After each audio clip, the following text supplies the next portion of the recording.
एक घर में दो बहुएं रहती थी। बड़ी बहू शांत स्वभाव की थी, छोटी बहू बहुत चालाक और समझदार थी। लेकिन धीरे धीरे वक्त बीतता गया और एक दिन छोटी बहू बड़ी बहू से बोलती है कि तुम दीदी किचन में लगी रहो पूरे दिन, मैं तो जा रही हूँ आराम करने और सोने। ये बात बड़ी बहू को बहुत मन में खटकी। मतलब मैं बड़ी होकर भी सारा दिन काम में लगी रहती हूँ, छोटी होकर ये आराम करती है।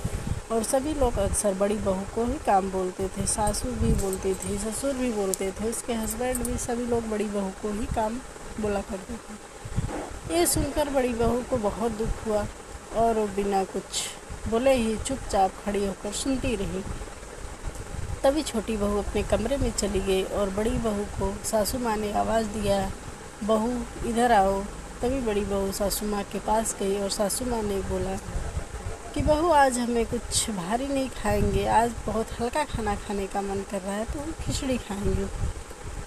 तो बड़ी बहू गुस्से में थी, उसने बोला चिल्लाते हुए, माँ जी तो आप पहले ही बताना चाहिए था ना कि आप खिचड़ी खाओगे, अभी हमने दाल रोटी बना लिया है और आपको वही खाना पड़ेगा। इतने चिल्लाते हुए देखकर सासू माँ उसका मुंह देखते रह गई और मन में यही मन सोचने लगी कि मेरी बड़ी बहू तो कभी ऐसा नहीं की, कभी मुझ पर नहीं चिल्लाती थी, आज अचानक से ऐसा क्या हो गया जो बड़ी बहू मेरे ऊपर चिल्ला रही है। इतना कहकर बड़ी बहू अपने कमरे में चली गई। तभी छोटी बहू जो बहुत चालाक और समझदार थी वो अपने कमरे से आई और बोलती है, सासू माँ आज जो बना है। वह बहुत चालाकी से आई और सासू माँ के पास बैठकर बोली, सासू माँ आज जो बना है माँ जी वही खा लीजिए, कल हम आपके पसंद का कुछ हल्का खाना बना देंगे। तभी सासू माँ बहुत खुश हुई और मुस्कुरा कर बोली, ठीक है बेटा आज हम यही खा लेते हैं। और वो इतना कहते हुए अपने कमरे में चली गई छोटी बहू। तभी वो जैसे ही कमरे में घुसी और अपनी माँ जी को फ़ोन किया, बोली, माँ आपने जैसा बोला था आज हमने सेम वैसा ही किया है। और ये सुनकर सासू माँ मुझसे बहुत खुश हुई हैं, आज तो मैंने अपनी सासू माँ का दिल जीत लिया है। ये सब बातें उसकी फ़ोन की। कमरे से बाहर से गुजर रहे ससुर जी सारी बातें खड़े होकर सुनने लगे कि आखिर बहू किसको क्या बोल रही है।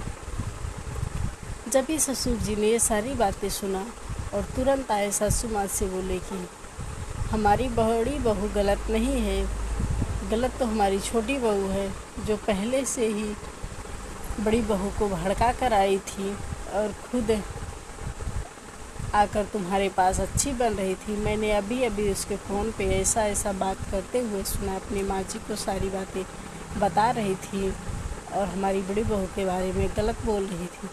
तभी सासू माँ ने बड़ी बहू को बुलाया और कहा, बेटा मुझे माफ़ कर दो, मैंने हमेशा तुम्हें ही सारा काम सौंपा, शायद इसी वजह से आज तुम इतनी चिड़चिड़ी हो गई हो, लेकिन तुम बड़ी बहू हो, हमारे घर की लक्ष्मी हो।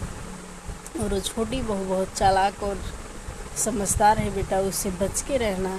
और फिर सब लोग हंसी खुशी मिलकर रहने लगे। तो आप लोग बताइएगा कि चालाकी कितनी दिन चलती है, समझदारी।